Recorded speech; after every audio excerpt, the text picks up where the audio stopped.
From Dallas, Texas, the flash, apparently official, President Kennedy died at 1 p.m.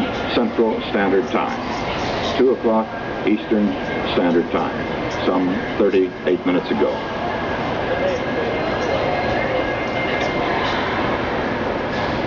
Vice President Lyndon Johnson has left the hospital in Dallas, but we do not know to where he has proceeded.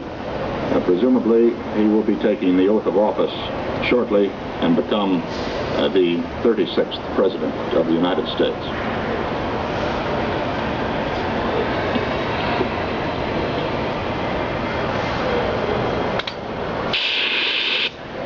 Apollo 11 is on the way, gliding that pillar of flame from the Saturn V into the skies out there 250,000 miles away, where the moon is waiting for man's first arrival.